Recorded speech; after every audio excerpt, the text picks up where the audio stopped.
அகிலமெங்கும் உள்ள அன்பு தமிழ் நேயர் அனைவருக்கும் பரம்பரை ஜோதிடர் உங்கள் மனோ பாலாஜியின் அன்பான வணக்கம்.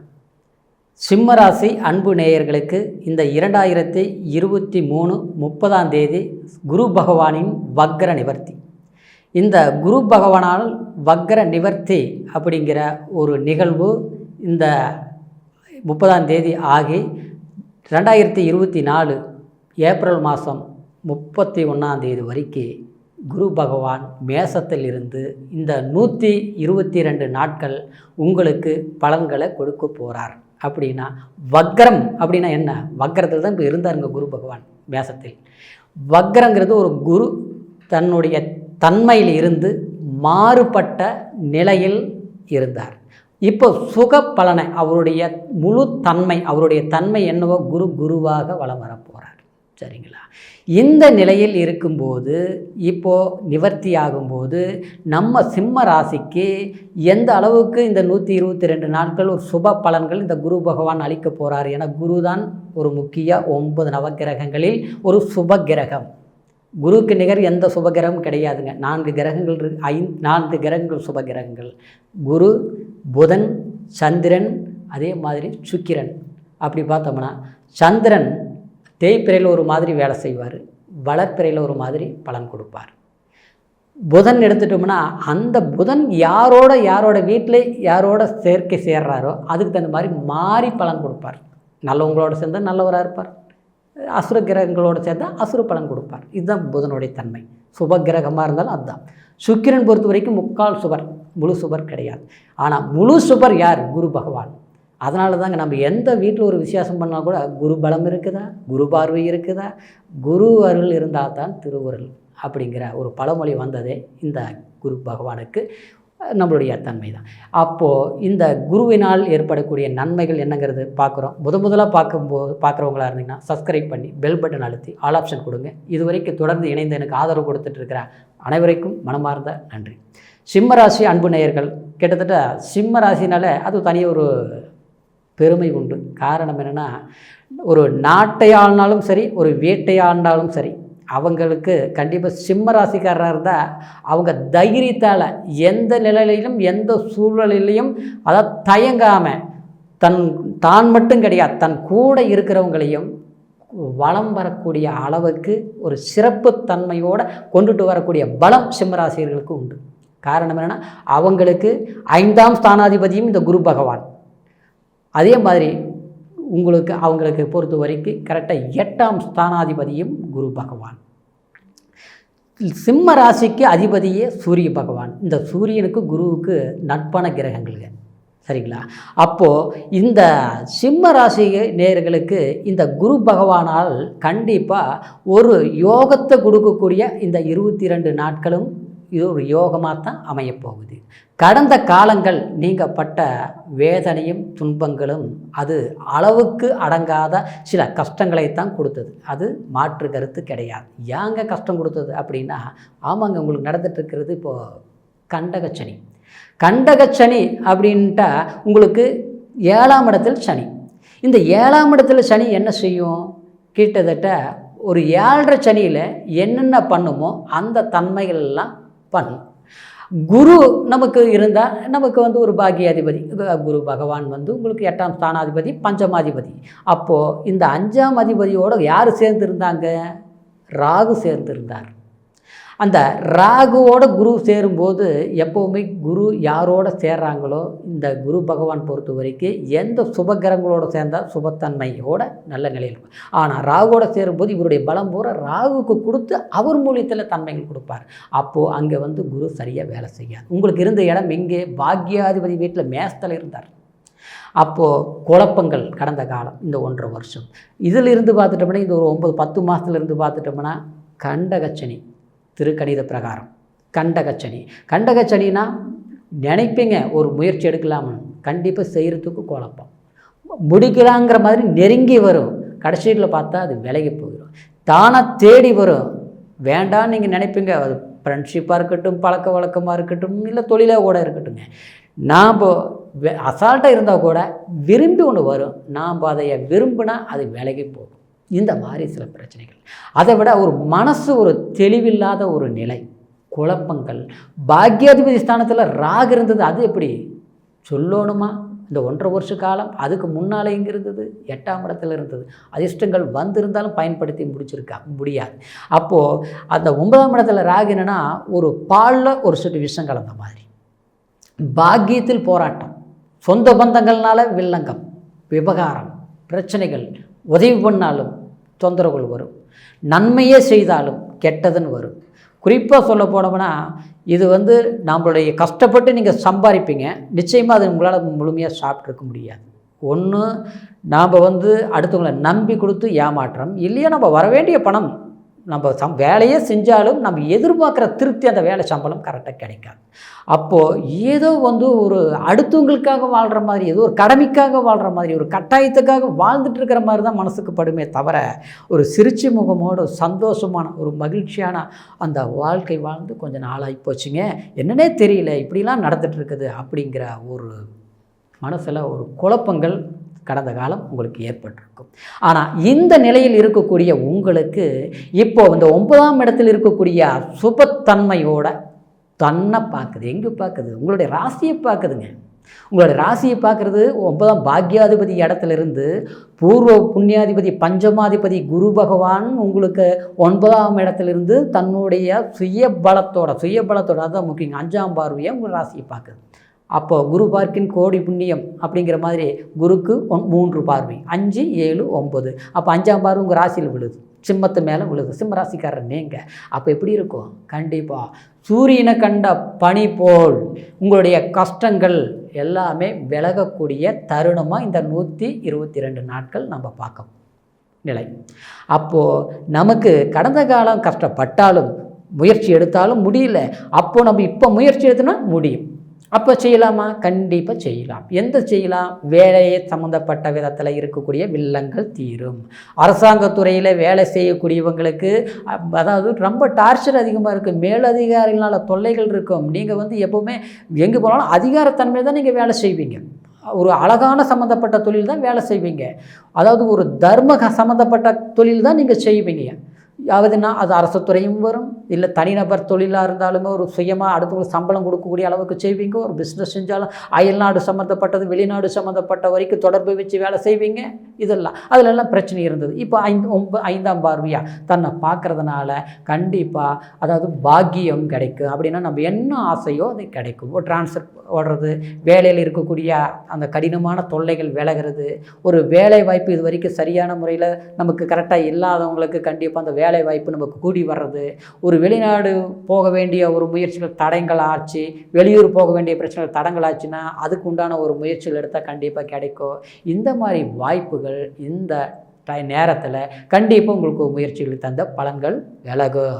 அதே மாதிரி வயதானவர்களுக்கு ஆரோக்கிய பாதிப்புகள் கண்டிப்பாக எத்தனையோ மருத்துவம் பார்த்தோம், ஹாஸ்பிட்டல் பார்த்தோம், தொந்தரவுகள் எல்லாம் சரி வரலிங்க அப்படிங்கிறவங்களுக்கு இந்த நேரத்தில் உடல் சார்ந்த விஷயங்களும் பிரச்சனைகளும் தீரும்.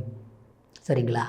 இது எல்லாமே ஒரு நல்ல நிலையாக இருந்தாலும் இப்போது உங்களுடைய ராசிக்கு கரெக்டாக 7ஆம் பார்வையாக அதாவது 3ஆம் இடத்தை பார்க்குது. அப்போது இதுக்கு முன்னால் இருந்த ஒரு தைரியம் போச்சு உங்களுக்கு. எப்படின்னா அந்த இடத்துல கேது இருந்த இடத்துல உங்களுக்கு, ஏன்னா உங்களுடைய ராசிக்கு 3ஆம் இடம் தான் தைரியஸ்தானம், வீரியஸ்தானம், சகோதரஸ்தானம். அந்த இடத்துல கேது பகவான் இருந்தபோது என்ன ஆகிருக்குன்னா தெளிவில்லாமல் இருந்திருக்கும். ஏன்னா நாம் தான் தொட்டது போகிற பிரச்சனையே, எது தொட்டாலும் அது நம்மளுடைய கற்பனை. நம்ம அடுத்தவங்களுக்கு உதவி பண்ணுவோம், நல்லது பண்ணுவோம், ஆனால் நமக்கு அது நல்லது நடக்கலை, அதுதான் பிரச்சனை.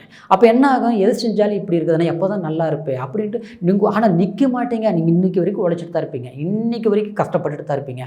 போராட்டத்தை நீங்கள் கண்டு பயந்துக்க மாட்டீங்க, துணிஞ்சு நின்று போயிட்டே இருப்பீங்க.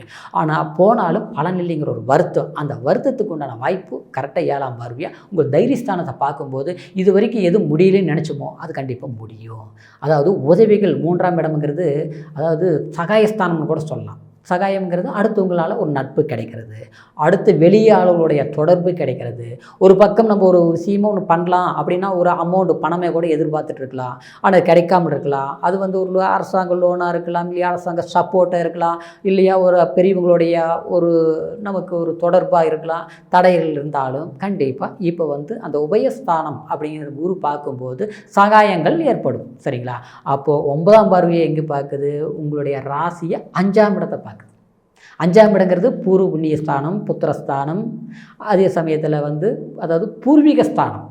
இந்த இடத்த குரு பார்க்கும்போது கோர்ட்டு, வழக்கு, கச்சேரி, பூர்வீக சொத்தில் ரொம்ப பிரச்சனைங்க, ரொம்ப நாளாக இருந்துகிட்டே போயிட்டு இருக்குது, பிரச்சனையே தீர மாட்டேங்குது. இல்லையா ஒரு இடம் வாங்கின அந்த இடத்துல பிரச்சனை, இல்லை வீடு கட்டலாமன்னு எஸ்டிமேட் போனேன், அந்த வீடு கட்டவே முடியல, இல்லை கட்டணும்னு நினைக்கவும் முடியல, அப்படிங்கிற மாதிரி இருக்கிற பிரச்சனைகளுக்கு எல்லாமே கண்டிப்பாக இந்த குரு 9ஆம் பார்வை அந்த இடத்த பார்க்கும்போது உங்களுக்கு அது ஒரு பலம் அடையும். அதுலேயும் அந்த குருவை யாரை பார்க்குது? குரு பகவானை சனி பகவான் உங்களுக்கு 7ஆம் இடத்துலேருந்து குரு பகவானை 3ஆம் பார்வையை சனி பார்க்குது. இந்த காலகட்டம் நிச்சயமாக உங்களுக்கு ஒரு திடீர் ஒரு அதிர்ஷ்டத்தை கொடுக்கக்கூடிய, திடீர் வாய்ப்புகள், நன்மைகள் கொடுக்கக்கூடிய ஒரு காலகட்டமாக இருக்குது. எனக்கு இது எந்த ஒரு எண்ணத்தோடு நான் சொல்கிறேன் அப்படின்னா, உங்களுக்கு 8ஆம் இடத்துல இப்போ ராகு இருக்குது. சரிங்களா? இந்த 122 நாள் ராகு அங்கேயே தான் இருக்கும். அவர் 1.5 வருஷம் பயணங்கள் செய்யக்கூடியவர், 2024 முழுசும் அங்கே தான் இருப்பார். அப்போது 8இல் ராகு இருந்துட்டால் ஒரு விபரீத ராஜயோகம், திடீர் அதிர்ஷ்டம், திடீர் முன்னேற்றம், அந்த சார்ந்த ஒரு விஷயம் 8ஆம் இடத்துலேருந்து கொடுப்பார். அயல்நாடு சம்மந்தப்பட்ட வாய்ப்புகள், வெளிநாட்டில் வேலை செய்கிறவங்களுக்கு இன்னுமே அந்த இடத்துல வந்து ஒரு நல்ல வேலை வாய்ப்பு, அங்கேருந்து இன்னும் வெளியும் வேறு கம்பெனிக்கு, ஒரு நல்ல கம்பெனிக்கு போகிறது, இல்லையா ஒரு பிஸ்னஸ் செய்கிறவங்களுக்கு ஒரு பெரிய நான் வந்து செய்யணும்னு நினச்சிட்டே இருந்தேன், இது வரைக்கும் பண்ண முடியல, இப்போ நான் செய்யலாமா அப்படின்னா செய்யலாம். கண்டிப்பாக நீங்கள் முயற்சி பண்ணலாம். பண்ணுன்னா அது ஓஹோங்கிற அளவுக்கு வரும். ஏன்னா இந்த 4 மாதம் இருக்குது. இன்றைக்கி தொடங்கக்கூடிய விஷயங்கள் எதிர்காலத்துக்கு 10 வருஷங்கள் 20 வருஷமானாலும் அது அற்புதமாக வளர்ச்சி கொடுக்கும். ஏன்னா நம்ம ஒரு வீடே கட்டுறோம்னா நம்ம எப்போவுமே நல்ல நேரத்துலேயே வீடு கட்ட முடியாது ஆச்சுங்களா? ஆரம்பிக்கக்கூடிய நேரம் நல்ல நேரம் இருக்கும். கல்யாணமே பண்ணாலும் வந்து அதனை பண்ணுறோங்க, சுப முகூர்த்தத்தில் பார்த்து கல்யாணம் பண்ணுறோம். ஆரம்பிக்கிற நேரம் தான் நல்ல நேரத்தை பார்க்கணுமே தவிர, ஆரம்பித்த பிறகு எல்லா நேர காலங்களும் மாறும்போது அது எல்லாமே ஆட்டோமேட்டிக்காக சரியாக வந்துடும். சரிங்களா? அப்படி இந்த ஒரு 122 நாட்கள் உங்களுடைய குரு பார்க்கக்கூடியது, உங்களுடைய ஜென்மத்தையும் பார்க்குது, அதே மாதிரி உங்களுடைய சகாய ஸ்தானத்தையும் பார்க்குது, எல்லாத்தை விட பூர்வ புண்ணிய ஸ்தானத்தையும் பார்க்குது. அப்போது வம்பு, வழக்கு, கோர்ட்டு, கச்சேரி, பிரச்சனைகள், திருமண தடைகள், குறிப்பாக சொல்லப்போனால் ரொம்ப நாள் ஆகி போச்சுங்க, கல்யாணம் பொண்ணு தேடிட்டே இருக்கிறோம், பொண்ணு சரியான முறையில் அமையலை அப்படிங்கிறவங்களுக்கு வீட்டில் சுப விசேஷங்கள் நடக்கக்கூடிய ஒரு பாக்கியஸ்தானத்தை, அந்த பூர்வ புண்ணிய ஸ்தானத்தை பார்க்கும்போது, பாக்கியாதிபதி பூர்வஸ்தானத்தில் இருந்து பார்க்கும்போது கண்டிப்பாக அந்த மாதிரி ஒரு சுப நிகழ்வுகள் நடக்கக்கூடிய அந்த யோகஸ்தானம் இந்த 122 நாட்கள் இருக்குதுங்க. அதே மாதிரி அந்த 5ஆம் இடத்தை பார்க்கறதுனால குரு பகவான் ரொம்ப நாள் திருமணம் ஆகி குழந்தை பாக்கியம் லேட் ஆகிட்டு இருக்குதுங்க. அதை மருத்துவம் பார்த்தோமா, ஹாஸ்பிட்டல் பார்த்தோம், அது வந்து சரியான முறையில் இது வரைக்கும் பலன் கொடுக்கல அப்படிங்கிறவங்களுக்கு இந்த நேரத்தில் வந்து குலதெய்வம் கோயிலுக்கு போங்க. குலதெய்வம் உங்களுடைய சொந்த குலதெய்வம் எந்த ஊரில் இருந்தாலும் சரி, அந்த ஊருக்கு 3 முறை போயிட்டு வாங்க. இந்த 4 மாதத்தில் போய் அங்கே வந்து பொங்க வச்சு என்ன அந்த சாமி நம்ம குலதெய்வத்தோட வழிபாடும் அந்த ஒரு நிவர்த்தி கடன் வச்சு செலுத்திட்டு நம்ம ஒரு வேண்டுதல் வச்சுட்டு வாங்க. ஏன்னா அந்த பாக்கியாதிபதி இடத்துல இருக்கக்கூடிய குரு பகவான் 5ஆம் பார்வையை பூர்வ புண்ணிய ஸ்தானத்தை பார்க்கும்போது புத்திர பாக்கியங்கள் யோகங்கள் கொடுக்கும். அதே மாதிரி ஒரு வீடு 5ஆம் இடங்கிறது எல்லா விஷயத்தையும் குறிக்குங்க. ஒரு சொத்து, ஆஸ்தி, அந்தஸ்து, குழந்தைங்களுக்கு கல்வி, குழந்தைங்களுக்கு தூரத்து பயணங்கள் செய்து ஒரு வெளிநாடு, ஒரு அயல்நாடு படிப்பிலிருந்து வேலை உத்தியோகம் வரைக்குமே ஏற்படுத்தக்கூடிய சந்தர்ப்பங்கள் எல்லாமே இந்த ஸ்தானம் பண்ணும்.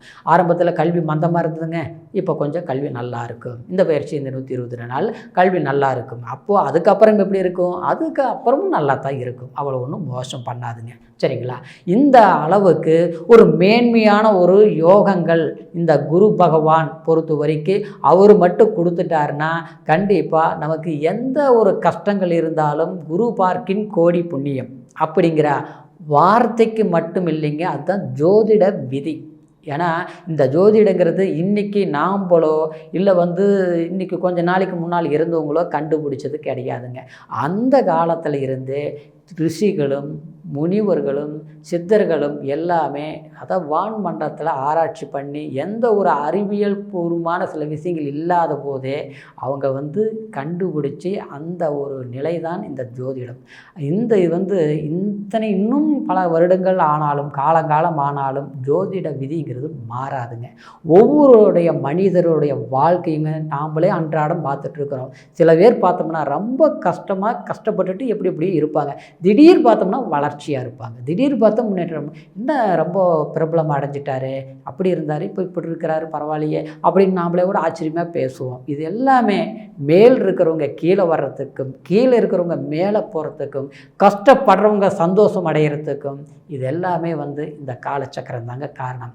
வான்மண்டலத்தில் சுற்றக்கூடிய இந்த நவ கிரகங்களுடைய மாற்றங்களால் தாங்க இந்த பூலோகத்தில் வாழக்கூடிய மனிதர்களுடைய அன்றாட வாழ்விலும் ஒரு மாற்றங்கள், அன்றாட மாதம் வருட கணக்கிலும் மாற்றங்கள் என இந்த நவக்கோள்கள் நாள் கணக்கில் இருந்து வருட கணக்கள் வரைக்கும் மாற்றங்கள் வருதுங்க. அப்போது அந்த நகர்வுகள் தாங்க நமக்கு ஒரு மாற்றங்கள் கொடுக்கறது.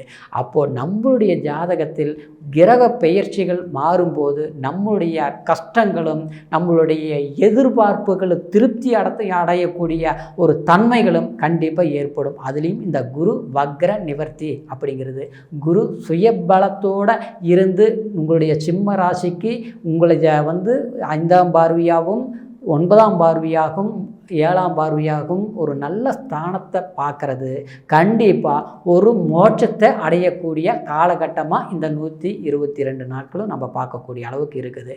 இந்த கோச்சார பலனில் உங்களுடைய ராசிக்கு எந்த அளவுக்கு இந்த பலன்கள் இருக்குது அப்படிங்கிறத பற்றி இந்த பதிவில் இப்போ நான் சொன்னதுங்க உங்களுக்கு கோச்சார பலன், சரிங்களா? இந்த கோச்சார பலன் உங்களுக்கு முழுமையாக அப்படியே வேலை செய்யுமா, நடக்குமா அப்படின்னா கண்டிப்பாக நம்ம கோச்சார பலனுங்கிறது பலிக்குந்தாங்க. ஆனால் இருந்தாலும் உங்களுடைய ஜாதகத்தில் லக்னம் என்ன, உங்களுடைய நட்சத்திரம் என்ன, உங்களுக்கு இப்போ என்ன திசை நடந்துகிட்ருக்குது, அந்த திசையில் என்ன புத்தி நடந்துகிட்ருக்குது அப்படிங்கிறது முழுமையாக ஒரு முறை தெரிஞ்சுக்கிட்டு கண்டிப்பாக உங்களுடைய வாழ்க்கையில் என்ன செய்யணும் செய்யக்கூடாது அப்படிங்கிறது ஒரு பார்த்து தெரிஞ்சுக்கிட்டு முயற்சிகள் எடுங்க. ஏன்னா நல்ல டைம் தான் வந்திருக்குது. குரு நல்ல இடத்த தான் உங்களுடைய ஸ்தான பலத்தை பெற்றிருக்கிறது. அப்படிங்கிறதுனால உங்களுடைய ஜாதகத்தை எங்கிட்ட பார்க்கணும்னு நீங்கள் நினச்சிங்கன்னா கீழே இருக்கிற நம்பருக்கு ஃபோன் பண்ணி பிறந்த தேதி, பிறந்த நேரம், பிறந்த ஊர் தெரியப்படுத்துங்க. நீங்கள் எந்த ஊரில் இருந்தாலும் பரவாயில்ல, ஆன்லைன் மூலியமாகவே பார்த்துக்கலாங்க. பொறுமையாக அருமையாக உங்களுக்கு விளக்கமாக உங்களுக்கு உங்களுடைய ஜாதக பலனில் சிறப்பாக நான் சொல்கிறேங்க. அதுக்கு தகுந்த மாதிரி முயற்சிகள் எடுங்க. கண்டிப்பாக உங்களுடைய வாழ்க்கை செழிப்பாக்கும், வாழ்வாதாரம் நிச்சயமாக பலம் பெறும். மீண்டும் அடுத்த பதிவில் சந்திக்கிற வரைக்கும் நன்றி, வணக்கம்.